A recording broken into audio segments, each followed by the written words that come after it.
Қайырлы күн, Әміржан Нұрланұлы, Атырау жастар театрының қазіргі таңда басшысымын. Жалпы негізін қалаушы деп айтады. Мен Атырау облысы Қызылқоға ауданы дейтін жерде дүниеге келгенмін.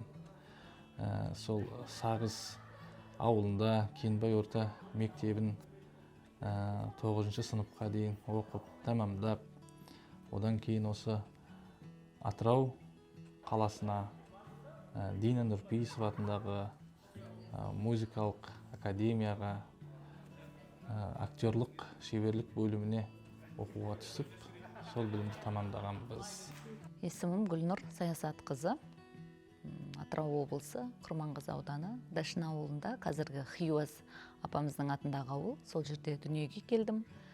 Сол жердегі Ыбырай Алтынсарин атындағы орта мектепті тамамдадым. Жастар театрының негізін қалаушымын. Қазір бұл жерде актриса болып қызмет жасаймын. Енді мен жалпы орта мектепті сол Хиуаз ауылынан аяқтадым. Одан 9 бітірген соң, осы Атырауда агроколледж бар ғой, сол жерде экология мамандығы бойынша оқуға түстім. Сол жерде білім алып жүріп, бір күні ол кезде газетті, кітапты өте қатты көп оқимын. Бір күні жаңағы кітапханадан Егемен Қазақстан газетінен Жүргенов атындағы өнер академиясы туралы оқыдым. Содан бастап осы өнер жолына, актерлық шеберлік мамандығына оқығым келеді деген арманым сол кезде оянды. Қайырлы күн, сұхбат алып жатқандарыңызға үлкен рахмет. Менің есімім Қайролла Қуанышбек Семболы. 1995 жылы Құрманғазы ауданы Мақаш ауылының тумасымын. Жастар театрында шамаға 10 жыл жуық жұмыс жасап келемін. Балалық шағым Құрманғазы ауданы Мақаш ауылында өтті. Орта мектепте Әбу Сәрсенбаев орта мектебінде оқыдым. 11 жылдық білім беретін. Енді бала кезден сол қалай мектептің кезінде жаңағыдай қызықты сәттер деген сияқты нәрселер ғой енді. Әрбір балалық шақтың, адамның балалық шағы солай өтеді ғой енді. Бала кезімде бір өнер адамы болам деген ой болған. Себебі әкем де шешем де өнердің адамдары болған. Одан кейін өсе келе 11 жасқа 10 жасқа келген уақытта кішкене ауысып, басқа бір саланың игерем деген жаңағыдай ой болды. Одан кейін электрик мамандығына түскен, бірінші мамандығым электрик мамандығы. Прикасперский современный колледж болды. Біздің кезімізде сол жақта оқығам. Одан кейін енді бәрібір қан тартып сол өнер жолына келдік.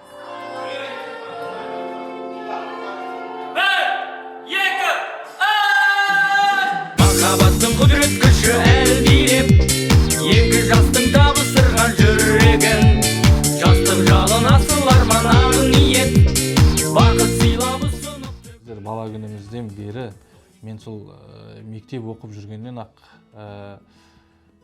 өте өнерге жақын болдым. Бір класста болады ғой, өнерге, шығармашылыққа, сол мен өзімнің жағы сыныбымды бір алдыға қарай сүйредім десем, артық айтқандығым емес. Біздің мектепте менің қазақ тілі мен әдебиетінен берген Мейрамгүл дейтін апайым болды. Адамның бір бағын ашатын жан болады ғой өмірде. Сол қай жан десе, мен сол менің өзім ұстазым Мейрамгүл апайымды айтар едім. Ең бірінші әдебиет сабағы, сосын бәрімізден 4 жолдан әдебиет кітабындағы өлеңдерді оқытып қарап отыр. Содан менің де ол кезде өзімде білмеймін, ондай қабілетім бар екенін, қарапайым ауылда ойнап өскен баламыз ғой. Содан бірінші сабақта сол 4 жол өлеңді оқып беріп едім. Әміржан, сенің бойыңда бір өнерге деген қабілетің бар екен, дауысыңның, үніңнің бәрі келеді, мен сені дайындаймын. Сен менің айтқаныма көнесің бе деді. Сосын әрине апай, мен де өнерлі болғым келеді деп содан басталған болатын. Бұл жалпы өнерге деген ең алғашқы табалдырық. Өнерге қуып келгенінде қызық болды. Мен академияға түскен кезде біздің Дина Нұрпейісова атындағы халықтық музыка академиясына ең бірінші мен келген кезде актерлық шеберлік дейтін мамандық болған жоқ. Сосын виолончель дейміз, бас қобыз. Соған түсуге тура кетті. Ауылға кері кетуге жағы ұят, түсе алмай қалдым деп бар. Негізі мен әннен хордан барғам түсемде, онымен орын жоқ уже Әміржан саған хорға. Сондықтан басқа мамандыққа түсем десең, біз құбалайық, түспейм десең, онда ауылыңа бара береді. Мен бірақ манаға нем әлі тұр, қалай мен мектепте өнерден озат болып жүріп, ауылға барған не болса да түсемін дедім виолончельге. Сосын 1 жыл оқығаннан кейін менің бағыма сәйкес 1 жылдан кейін біздің академияда актер шеберлігі дейтін мамандық ашылды. Енді мен ол мамандыққа ауысайын десем, менің Рахат апайым виолончельден сабақ берген. Мен ол кезде бас кілт, енді скрипка кілті бас кілт дейтін болады ғой, бас қобыздікі бас кілт, ол ең қиын кілт. Мен 1 жылда соны игеріп алып, экзаменнің бәрі +5. Сонда апайым айтады: Әміржан, сенің басың жасай ма? Мынау дейтін дефицит қазіргі таңдаған бұл аппарат. Сондықтан сен ауыспа шеш, бірақ мен бәрі жүрегім 5-ке ойнап тұрайын, +5-ке тартып тұрайын, бірақ бәрібір мен актер мамандығын жүрегім қалады. Сонда келесі жылдың қысына дейін, жарты семестрына дейін мен апайым барынша ауыстырған жоқ, мен ақыры көнбедім. Сөйтіп актер шеберлігі мамандығына ауыстым. Өнер жолына жаңағы оқу үшін міндетті түрде ОБТ тапсырып барып түсу керек екен. Содан сол ОБТ тапсыру үшін мектепке барып, соңғы 90-ды оқып, ОБТ-мды тапсырып, сол өнер академиясына оқуға тапсырам деп келдім. Бірақ енді ол жаққа баруға менің семьялық жағдайым мүмкін болмады сол сәтте, сол кезде. Сосын біздің Досмұхамедов атындағы Атырау университетінде сол кезде осы актерлық өнер, психология, педагогика және өнер факультеті дейтін факультет болды. Соның ішінде осы актерский мастерстводан жаңағыдай бөлім ашылған екен. Біздің алдымызда 3-ші курс оқып жатыр екен уже. Біз 4-ші курс болып сол жерге оқуға түстік. Университетте оқып жүрген кезден бастап театрда Махамбет атындағы академиялық қазақ драма театрына жұмысқа қабылдандық. Өйткені ол кезде театр көп жылғы ремонттан кейін жұмыс бастап жатырған кез, жастар көп жоқ, жергілікті кадр аз, жаңағы Алматыдан, Астанадан оқу бітіргендер көп, өңірлерге келе бергісі келмейді деген сияқты. Жастар жоқ болғандықтан сол оқып жатырған біздерді студенттерден іріктеп сол жерге жұмыс қалды. Содан бастап міне биыл 19 жыл екен, сол осы театрда қызмет етіп келе жатырмын актриса ретінде. Театр саласын қабылдау алғаш ұстазыммен танысқан уақытта Гүлнұр Саясат қызымен алып келген болатын. Достарым осылай: сен пысықсың ғой, кішкене өзіңді сахнада еркін ұстайсың, көрейік сені бір рөлге деп. Содан келдім, ұстазыммен таныстым. Содан кейін уже бір ойнап, бір бағыт бағдар бергеннен кейін мүлдем бөлек танымаған сфераға келіп, сразу махаббатым ашылып кетті. Содан кейін ұстазымның бағытымен осы театр саласын таңдадым. Академия қабырғасында жүріп, ол кезде Махамбет атындағы академиялық қазақ драма театрында Төлеген ағайымыз болды, ол кезде Тілеген дейтін ағайлары болды, Қуанышев Төлеген, Жангелдиев Төлеген дейтін ұстаздарымыз болды. Солар бізге академияға мұғалім болып сабақ ұстаздық етті. Сосын ол кезде Махамбет атындағы академиялық қазақ драма театрында жастар аз, орта жастағы актерлар, сондықтан жастар керек бізге деп, біздің группаны ол кезде Халел Досмұхамбетов атындағы университеттің қабырғасында да актер шеберлігі мамандығы болды. Сонда оқып жатырған біздің замандастарымыздың бәрін келіңдер, көріңдер деп жұмысқа шақырды. 2007 жылы студент кезімізде біз сол біздің қазіргі қара шаңырақ Махамбет театрының табалдырығын аттадық. Және оған келгенде біздер бірден жұмысқа қабылданған жоқпыз. Бірінші масса дейміз ғой. Массада ойнап жүрдік, шығып жүрдік. Және ең бірінші мен ол театрға сахна машинисті болып жұмысқа қабылдандым. 1 жылдан кейін актерлық штатқа ауысып, 2008-ден бастап мен актерлық қызметім басталды. Сол театрда жүріп, өзімнің жағы сүйген жарымды жолықтырдым. Ол кісі де Халел Досмұхамбетов атындағы университеттің актерлық шеберлік мамандығында оқып жатты. Енді группалас деп айтуымызға болады ғой, екеуміз 1 жылдары бірге.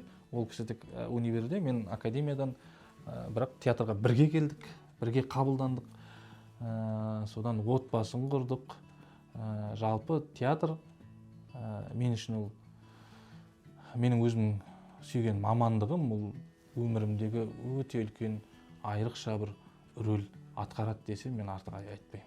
Менің енді театрға келуім біздің алдымыздағы ең бірінші бітірген түлектер 4-ші курстың дипломный жұмысында Дулат Исабековтың «Әпке» деген шығармасын қойды. Сол жерде мен Ерке Тотай, бір үйдің Назила деген қызды рөлін ойнадым. Соны сол кездегі Махамбет театрының бас режиссері, әзірбайжандық режиссер болды, Аждар Юлдуз дейтін. Сол кісі келіп қарап, ұнатып, мені өзінің қойып жатырған ене деген мюзиклді қойды. Сол жердегі тоже сондай ерке, байдың ерке қызы, актриса өзі жаңа роль бойынша да Әсел деген рольге ойнау үшін жұмысқа шақырды. Солай театрға келген болатынмын. Сол аждардың септігі тиді театрға кіруіме. Сол ең бірінші ойнаған ролім сол аждардың спектакліндегі Әсел, және сонымен бірге қарсы біздер қатар Мұхтар Әуезовтің Қарагөз трагедиясын сахналап жатты. Нұрлан Жұманиязов режиссері. Сол кезде Қарагөздің рөлін ойнадым. Және Есенжол Домбаевтың Ай қыздар ай дейтін комедиясы бар. Сол жерде Шолпан деген кішкентай қыздың рөлін ойнадым. Сол үш рөл менің ең алғаш театрға келгендегі бірінші бастаған рөлдерім. Ең алғаш көрген спектаклім жалпы театр дейтін нәрсеге ғашық болған спектаклімнің бірі үлкен Махамбет атындағы Академиялық Қазақ драма театрының Жаңғырхан деген спектаклі болған. Ол жерде қазіргі әріптесіміз Бекет Зейнуллин деген кісі ойнаған болатын. Сол кісілердің ойынын көріп ғашық болған. Одан кейін өзім театрға бет алып шыққаннан кейін енді қалай оқымаған, әлі не екенін білмейміз. Содан кейін кішкене тәжірибе жинап барып бастадық. Қандай рөл болсын, тіпті масса болсын, кішкене қиындық тудыратын сол кезде. Содан кейін жайлап кезең-кезеңге бөліну арқылы өзімізді шыңдала түстік. Мен бұған дейін 2014 жылдан бастап жаңағыдай әуесқой театр болып құрылдық қой. Содан бастап 2014 жылы жастар театры әуесқой болып құрылғаннан бастап бірінші құрамда болғанмын. Одан кейін осы кезге дейін, осы 2026 бүгінге дейін мен 5 поколение ауыстырғанмын. Яғни бірінші поколениеде менен кейін келген қыздар жігіттердің бәрін өзім көріп отырдым, ауысқанын. Енді Махамбет театрында 2018 жылы жұмысты бастадым, 2024-ге дейін. Оның алдында 2016-дан 2019 жылға дейін облыстық филармонияда Махамбет ерлер би тобында билегем. Қазақ өнерін, қазақ биін, жаңағыдай нақты ерлер биін дәріптеу жағынан. Содан кейін енді сол көп жылдарымда енді Махамбет театрынан бастадық қой, әуесқой театрдан. Содан бастап жұмыс жасалдық. Осы кезге дейін енді жастар театрында қызмет атқарып жатырмыз енді.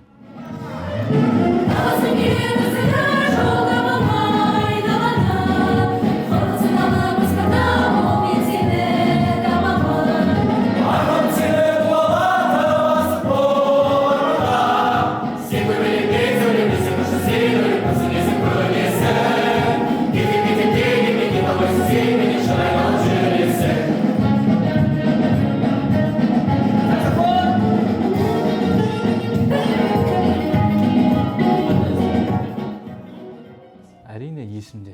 Ол кезде біз әлі өзіміз оқып отырған академиядамыз ғой.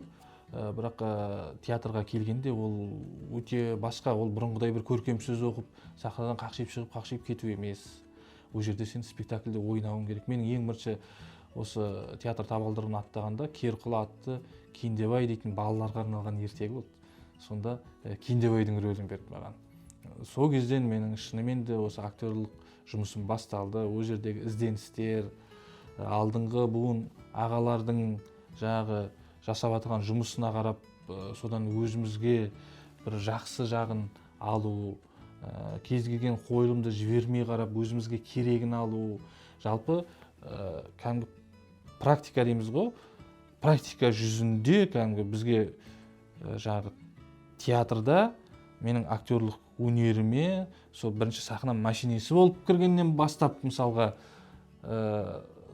Құдайдың өзі солай маған бұйыртқан болар деп ойлаймын. Сол кезден бастап мен сахнаны қарап жүрдім. Актерлікке ауыстырғаннан кейін аса бір қатты бір қиын болды деп айта алмаймын. Себебі өзіміздің жанымыз сол мамандықты қалағаннан кейін кәдімгі ойнап күліп керемет спектакль қойдық. Ол Нұр жауған ғұмыр дейтін спектакль болды ол кездер, керемет спектакль. Онда да Сотқардың рөлін ойнадым. Әртүрлі енді қырынан көрсету керексің ғой. Ана Кендебайда батырды ойнасам, мында Сотқарды ойнадым. Содан кейін әпке дейтін спектакльді Дулат Исабековтың, онда Сұлтанды ойнадым, сері жігіт гитарамен өлең айтып. Ең алғаш сол театрға кіргендегі менің басты сахнаға шыққан осы спектакльдерім осы. Енді мен осы 19 жылдың ішінде Аллаға шүкір, қандай қойылым алынса да соның бәрінде ойнап шықтым. Айтып отырмын, енді біздер жастардың жоқ кезінде көп келдік, дөп түстік. Бізге ол бір жағынан Алланың берген сыйы шығар. Бізде рөлді мен мынаны ойнаймын, ойнамаймын дейтін таңдап отыратын мүмкіндік те болған жоқ. Или роль жетпейді дейтін де сәттер болған жоқ. Бізде роль молынан жетті. Барлық рөлдерді ойнадым. Қазақ классикасын, әлем классикаларын ойнадым. Барлық спектакльдерді, басты рөлдерді ойнадым. Рөлге кенде болғаным жоқ. Бірақ енді мен үшін ең бірінші қиналған сәтім ол жаңа Мұхтар Әуезовтің Қарагөз трагедиясындағы Қарагөздің рөлі. Ол менің жаңа бірінші курсты тек бітіріп жатырған кезім. Әлі көп білімім жоқ. Енді айтады ғой, фундаментің жоқ. Қандай болады үй тұрғызса. Сол сияқты менің бұл актерлық шеберліктен көп білімімнің толыспаған кезінде алған рөлім болды. Бірақ сол кездегі сол театрдағы үлкендердің, аға буындардың, әпкелеріміздің, режиссердің маған сол рөлді сеніп тапсырған мықты жаңағы тәлімінің, тәрбиесінің арқасында мен ол рөлді алып шықтым. Ол үлкен трагедия. Ол тек бір әйелдің, бір қыз баланың ғана басындағы емес, ол сол кездегі Мұхтар Әуезовтің сол Қарагөз арқылы жалпы қазақ қыздарының трагедиясын көрсеткен қойылым. Ол жаңа үлкен актерлық шеберлікті талап ететін роль, топ етіп сондай үлкен рөлді алу мен үшін қиын болды. Одан кейін енді мен тағы бір қинаған, мені тағы да бір сындырған бұл Еврипидтің Медея дейтін трагедиясы бар тоже. Грек шығармасы, бірнеше жыл бұрын жазылған ескі шығарма. Соны ойнау мен үшін қиын болды. Ол кездегі Медеяның образын жасау, сомдау, өйткені оның Медеяның бойындағы характерлар маған жатып болды. Менің мінездемеме келген жоқ. Оның жаңа екі баласын махаббат үшін өлтіруі, ол мен үшін, жалпы біздің қоғам үшін негізі кішкене қорқыныштылау нәрсе ғой. Соның бәрін қабылдап, енді ол ішінде актер психологиялық жағынан да өзін сындыруға тура келеді. Режиссері Қуандық Қасымов дейтін үлкен мәтір режиссерлардың бірі, осы Қазақстандағы. Сол кісінің үлкен еңбегінің арқасында ол образды сомдап шықтым. Бірақ мен үшін қиын рөлдердің бірі сол болды. Жалпы жастар театрында қанша қойылым қойылды, солардың барлығын дерлік ойнағам. Қосалқы рөл болсын, басты рөл болсын, массасы болсын, түгел дерлік сол спектакльдердің барлығында ойнап шыққам. Ең қиын рөл Шекспирдің Лирі. Біздің Мұқан ағайымыз ғой, Жұмекен Нәжімеденовтің Хаттасушы романында Темір хаттың рөлі қиындау болды. Жалпы негізінде қай актер болсын берілген рөлді жауапты алып шығу керек. Сендіру үшін, халыққа жеткізу үшін. Ол мен үшін қай рөлімде кішкене қиындық тудырады. Шабытты өнерге деген адалдығыммен, өнерге деген махаббатымнан алам деп айта аламын. Маған ана адам шабыт береді, мына адам шабыт береді деп айта алмаймын. Мен құрметтеймін өнер адамдарын. Талантты болса, менен өткен талантты жандарға мен басым деймін, мойындап білем. Бірақ сол әр берілген рөлді алып шыққанда, ол менің өнерге деген адалдығым, өнерге деген жаңа махаббатым, мен сол рөлді алып шығуыма көмектеседі. Өнер жолында мотивацияны өзімнен алам. Бір белгілі бір адамнан, белгілі бір күш дейтіндей нәрсе жоқ. Өзімнен алам болды. Сөзімнің басында арқау еткенде, мен өзім сүйген жарымды да осы театр табыстырды ғой бізді. Содан 2014 жылы артымыздан біз не қалдырсақ болады. Кәсіпкер болу қолымыздан келмейді. Тағы да басқа нәрселермен шұғылдану қолымыздан келмейді. Біздің екеуміздің де қолымыздан келетіні ол не? Ол осы өнер. Осы өнер арқылы дүние шығару. Осы артымыздан ертең ал жақсы біз қазір театрға келдік. Осы театрда өмірімізді арнадық. Ал сонда біздің артымызда не қалды? Осындай рөлді ойнады, болды, кетті ме? Одан да біз бірдеңе жасауымыз керек деп ақылдасып, ең алғашқы Атырау жастар театрының құрылу идеясы дейміз, сол 2014 жылы бастады.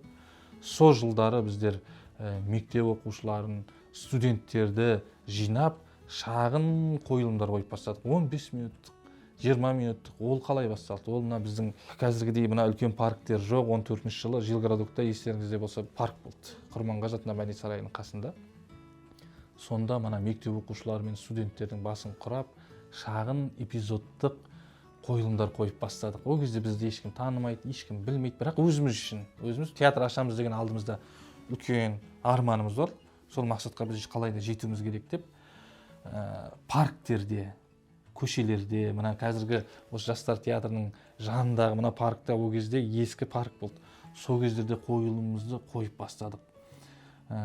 Сол күндердің күнінде Атыраудағы біздің қалалық ішкі саясат, облыстық ішкі саясат байқайды, мына жастар бірдеңе істеп жатыр, ана жерде, мына жерде, бұлар не істеп жатыр екен деп келеді, бізбен сөйлеседі, сосын бізден сұрайды, сендер жалпы кімсіңдер деген сияқты. Біздер осындай актермыз, біздің театр ашқымыз келеді, енді демеуші болсаңыздар, құба-құп болса, не болса да біздің Атырау өлкесі үшін біздер осы театрдың, екінші театрдың болғанын қалаймыз деп өзіміздің жаңағы арманымызды айтып, содан ол кісілер жаңағы біздерге үлкен спектакль қоюға мүмкіндік жағдай тудыра бастады. Манағыдай 30-20 минуттық қойылым жоқ. Кәдімгі 1 сағаттық толық спектакльдер қоя бастадық. Одан кейін ол кезде Атырау облысы жастар саясаты басқармасы дейтін басқарма болды. Ол кісілерде үлкен бізге қолдау көрсетіп, 4-5 қойылымды шығаруға кәдімгідей ықпал етті. Енді ар жағында оның тұрған әрине біздің облыстық әкімдіктің саясаты. Сондықтан кәдімгі ана болам деген баланың бетінен қақпа белін бу дейтін, міне біздің сол кезде Атыраудың бір ірілігін көрсетіп, бүгінгі күні де біздің өлкеде екінші театр болатын болса, және де үздік театр болатын болса, ол жерде сол біздің облыстың бір үлкен бір саясаты деп мен есептеймін. Мына өнер адамдарына деген, мәдениетке деген саясат деп. Сол жалпы сіздің сұрағыңыздан ауытқып кетпейік. Жалпы идеямыз, мақсаты Атырау жастар театрының құру 2014 жылы басталды. Енді қандай да болмасын, жұмыс бастағанда алдына мақсат қояды ғой. Біздің де мақсатымыз о баста жастарды қамту болған болса, осы енді айтамыз да, біздер жастар біздің еліміздің болашағы дейміз. Балаларды айтамыз. Оларды мынандай түсінік бар ғой, ол негізі бір ненің айтқаны, театр көбейсе түрме азаяды деген. Жастарды дұрыс жолға бағыттау үшін театрлар көбею керек. Басында біз жастар тек бағытында ашылдық. Қазірде енді жастар қызмет етеді, бірақ негізгі қазіргі біздің бағытымыз бізде Атырауда музыкалық жаңа мюзиклдарды сахналайтын, музыкалық қойылымдар қоятын көп не жоқ. Енді бары өзі Махамбет театры, ол драма бағытында. Сондықтан осындай бір жаңашыл адамдар жұмыстан шаршап шыққанда әуенмен, музыкамен, жеңіл бимен демалатын, барлық шығармаларды басқа қырынан қойып көрсететін сондай театр болса екен деген мақсатпен осы театр жұмысын бастады. Біздің ұжымда 90 штаттық бірлік бар, оның 35-і қазір актерлар. Қалған мамандар сол актерларға қызмет етуші тұлғалар дейміз ғой. Репертуарда бізде қазір 20-ға тарта қойылым бар. Оның ішіндегі біздің әрбір қойылымымыздың өзіндік ерекшелігі бар. Және де біз мана музыкалық қойылымдар деп атап айтымыз, халықтың сұранысы бойынша деп те жатырмыз. Бірақ біздің мынау театр болғаннан кейін театр бәсекеге сай болу керек. Біздің фестивальный спектакль дейтін де болады. Фестивальдық та біздің өзіміздің 3-4 қойылымымыз арнайы бәйге қосқанда атты жаратып дайындап қойса, бізде өзіміздің фестивальный қойылымдарымызды дайындап қойып отырмыз. Жалпы біздің Атырау жастар театрының қоржындағы қойылымдарының бәрі де бір ерекше деп айтуға болады. Біздер жыл сайын өзіміз жоспарлағанда осы көркемдік кеңесіміз бар өзіміздің. Сонда бір аса біздің мән беретіміз бұрын соңды болмаған, халықтың көңілінен шығатын фестивальге болса, бұрын фестивальде көрсетілмеген қойылымдарды арнайы соған бір апта басымызды қатырып жұмыс жасап, жоспарға енгіземіз. Енді мысалға біздер 2019 жылы мемлекеттік жастар театры болып ашылмай тұрып, театр жанында жүрген кезде, Махамбет театр жанында, Испания Лорет де Мар дейтін қаласына барып, Атырау жастар театры гран-при иеленді. Біздің ең бір жетістігіміз.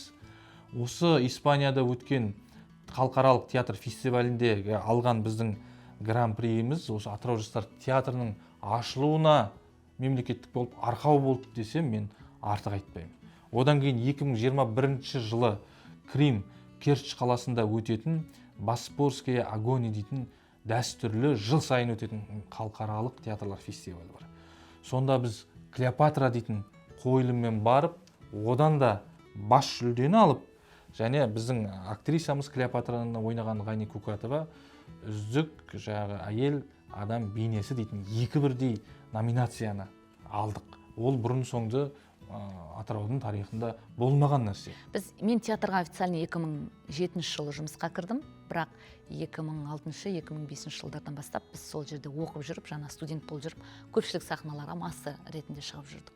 Ол кездегі көрермендерден, қазіргі көрермендердің айырмашылығы жер мен көктей деп мен осы салада жүрген 20 жылдық өтілім бар маман ретінде айта аламын. Ол кездегі көрермендер біріншіден театрға көрермен келмейтін. Сөзін шын айту керек. Сахнада ойнап жатырған актерлар залда отырған көрермендерден көп болатынбыз. Әрине ол біздің көңіліміз түсіреді. Неге олай дейміз? Келет кинотеатрға келгенде чипсы жеп отырады, сок ішіп отырады, ішкен соктарын тастап кетеді, әңгіме айтып отырады деген сияқты. Қабылдай алмайтынбыз. Талай біз актерлар сол үшін әкімшілік бөлімнің мамандары бар ғой, енді администраторлар деп айтамыз. Солармен де талай сөзге келіспей жатамыз. Оның бәрі жұмыс процесінде. Қалай етсек бұл халық адамдарды оятуға болады, қалай етсек олардың өнерге деген махаббатын ашуға болады деген сұрақтар болды. Ал қазір біз көрермендер, біз бұрын түнімен осылай барлық мектепті, барлық осы Атырауда қандай мемлекеттік мекеме бар, соның бәріне апарып біз афишамызды жабыстырып, көшедегі аялдамаларға дейін афиша жабыстырып сөйтіп жүретін болды. Ал қазір жоқ. Қазір біз Инстаграм, әлеуметтік желілерге, Фейсбукқа тек саламыз, тикетонға саламыз, біз таратып үлгеріп болмай билет өтіп кетеді. Но енді кейде болады, жиналмайтын спектакльдер болады. Көбіне біздің көрермен, мен әлі де айтам, үлкен шығармаларға біздің көрерменнің өресі әлі дайын емес. Мен сауатсыз демеймін, білімді біздің жастар да, біздің халық та, бірақ кейде үлкен шығармаларға дайын емес болып келеді. Енді ол қазіргі күнделікті тұрмыс тіршіліктің де өмірінің салты шығар деп ойлаймын. Адам жұмыстан шаршап шығады, ауыр шығармаларды көріп, қазір енді адамдардың жалпы өмір сүру қиын заман кезі ғой, өздері бір үлкен ауыртпашылықпен жүкті арқалап жүреді. Кредиті бар, бала шағасы бар, қонақтығы бар, анаусы бар, мынаусы бар, бәрі енді жүк болып тұрады, бір жеңіл нәрселерді көріп тыңдап кеткен жақсы көріп тұратын сияқты. Қандай да бір музыкалық шығармалар болсын, комедия болсын, біздің қазақ авторларының жазған жанұялық драмалар деп айтамыз ғой. Күнделікті өмірдегі көрсетілетін драмаларға бізде билеттер тез өтіп кетеді. Енді өзіміз анализ жасағанда. Ал үлкен классикалық қойылымдарға оны кәдімгідей өнерді жақсы көретін, әдебиетті жақсы көретін, қалай айтсам болады, одан да биік нәрселерді көргісі келіп ұмтылатын жастар, сондай адамдар келеді ондай шығармаларға. Әлі де болады, кейде ондай шығармаларға біз зал толтыра алмаймыз. Енді біздің театрымызда ондай болып көрген жоқ. Бірақ енді мен Махамбет театрында да актрисамын ғой. Екі театрда да салыстырмалы түрде айтқанда, кейде ондай сәттер болып тұрады. Қазіргі таңда жалпы театрға, өнерге деген көзқарас өте күшті, биік талғамдар бөлек. Тіпті үлкен кісілер деп айтпай-ақ қояйыншы, мен сізге жастар жағы өте көп келеді. Көздері ашық, көкірегі ояу, материалмен танысқан, жақсы, білімді, бір көрген қойылымды екінші, үшінші келіп көріп, өздері талдай алатын дәрежеге жетеді. Және оны жаңағыдай өзінің рахат үшін емес, сол рахатпен ашық түрде бөлісе алатындарына қуантады халықтың кәдімгідей. Осындай нәрсе болған, осындай нәрсе жасалған деген сияқты нәрсенің барлығы өткенде бұлай болды, мына қойылымда бұлай болды деп талдап отырады өздері. Оның өзі көз қуантарлық нәрсе. Атырау жастар театрының мен 5 жылдан кейін бір, қалай айтсам екен, бір толған репертуарлық қоржыны бай, қандайма да бір жаңағы, қалай айтсам екен, музыкалық та, драмалық та, комедиялық та, балаларға арналғанда өзінің жан жақты сұранысқа ие. Және де үшінші мәрте мысалға біз халықаралық фестивальдан орын алып жатсақ, 5 жылдан кейін Атырау жастар театры мүмкін 15-ші, 16-ші біздің Атырау жастар театры сол гран-приді алып келді деп мен жаңағы естіп отыратын күйді елестетем. Және де ең маңызды нәрсе Атырау жастар театрының ғимараты. Бізде қазір бұйыртса шешіледі, әкімдік жұмыс жасап жатыр ғой. Сол Атырау жастар театры 5 жылдан кейін бір жарқыраған, біздің сүйікті көрермендерді өзінің тап-таза, әп-әдемі бір мекенде қабылдайтын бір зәулім сарайға айналады деп мен елестетем. Атырау жастар театры осы Қазақстандағы ғасыр жасаған театрлармен иық тіресе жүріп өнер көрсететін кішкентай ғана 5 жастағы, мүмкін 7 жастағы театр болады. Оған мен сенем, өйткені біздің жастар өте талантты. Әлде қатарымыз толысады. Әлі талай әлемдік ареналарда өздерінің орны бар театр болады. Біз талай көк Қазақстанның көк туын көкке көтеретін жас ұжым болады. Қазір де шүкір деп айтайық, 2 жыл толып отыр. 5 жылдан кейін біздің тұғырымыз биік, шаңырағымызға жарық сыйлайтындай жастарымыз бар. Мен сенің өз театрыма өлгенше сенем. Атырау жастар театры сіз үшін бір сөзбен. Махаббат. Сағыныш. Мен үшін, жеке өзім үшін, ол сәби. Сәбиге қамқорлық көп керек. Біз сәбиден үміт күтеміз. Болашағына сеніммен қараймыз. Оның жақсы тұлға болып қалыптасу үшін қоғам болып, мысалы, өмірде сәбиді алатын болсақ, ата-анасы болсын, бауырлары болсын, бәріміз жетелеп жүріп оған көмек көрсетеміз. Ол біздің ата-ананың, мысалы, сәби барлық арманын орындап, үлкен тұлғаға айналады. Елге, ұлтқа қызмет қылатын.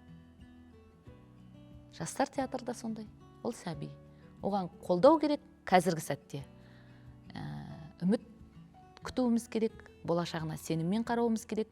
Ертеңгі күні ол осы елге, ұлтқа қызмет қылатын театр болады. Ол жеке маған, не Әміржанға, не Мұқан ағаға, мысалы театрымыздың көркемдік жетекшісі, біздерге қызмет қылмайды. Ол осы елдің болашағы үшін қызмет.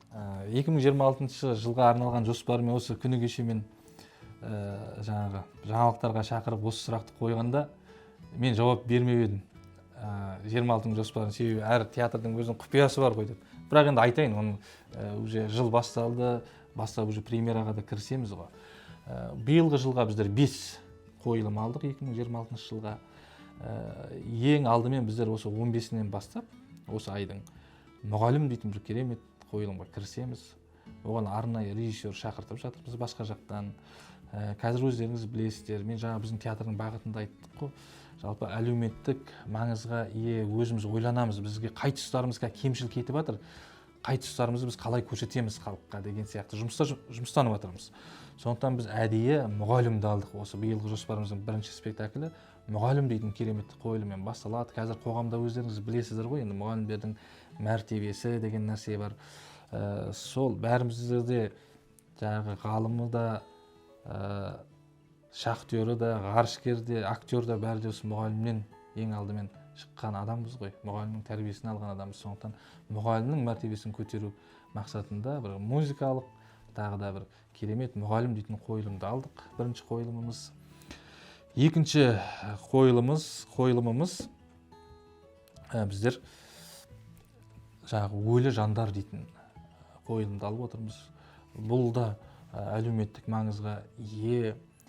Қазір енді заң мен тәртіп дейтін мемлекетіміздің қағидаты алдыға қойылып жатыр. Осы заң мен тәртіпті аса бір назарға алып жатырмыз. Сол мақсатта осы өлі жандар дейтін қойылымды біз көрерменге ұсынғымыз келіп отыр.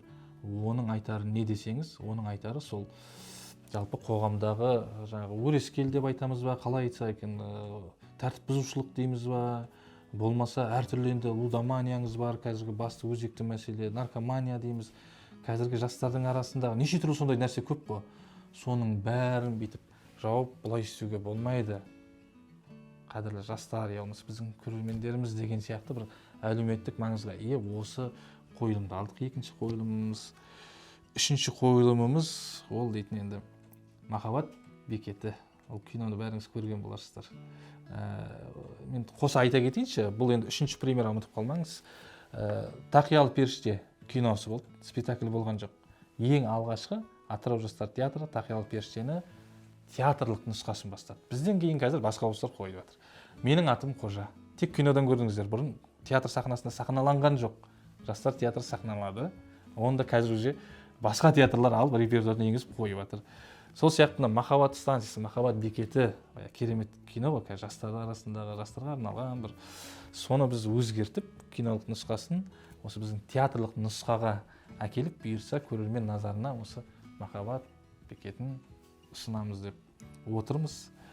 Төртінші қойылымымыз, премьерамыз бұйыртса, ол Қаралы сұлу дейтін, мен мана сөзімнің басында айттым, фестивальный қойылым. Бұл әлемдік деңгейлерге жауап бере отыратын, бірақ қазақтың классикалық бағыты. Сондықтан біз Қаралы сұлуды таңдадық. Бұған да біздер мықты режиссер шақыртып отырмыз. Бұйыртса, ол режиссердің атын естірсіздер. Жалпы қойылымдарының бәрі осы фестивальдерде жүлделі орын алып жүрген режиссер болғаннан кейін бізге шақыртып отырмыз. Себебі бір режиссермен ол жұмыс жасала бергеннен көрі біздер мысалға режиссер шақыртсақ, актердің деңгейі де өседі. Себебі ана режиссердан өзінің керегін алды, мана режиссер сол сияқты бір жағынан мана сабағымыз бар, бір жағынан осы халықаралық деңгейдегі спектакльдерге деп арнайы бұл Қаралы сұлуды премьерасын халыққа ұсынамыз, және де оны фестивальге деп арнайы дайындап жатырмыз. Содан кейін бесінші ол балаларға арналған. Біз енді жастар театры болғанмен жасөспірімдер балаларға да ұмытпауымыз керек. Сондықтан балаларға арналған Қошқар мен Теке дейтін керемет жаңағы қойылымды халыққа ұсынамыз. Біздің осы 2026 жылғы спектакльдерден жоспарымыз осы.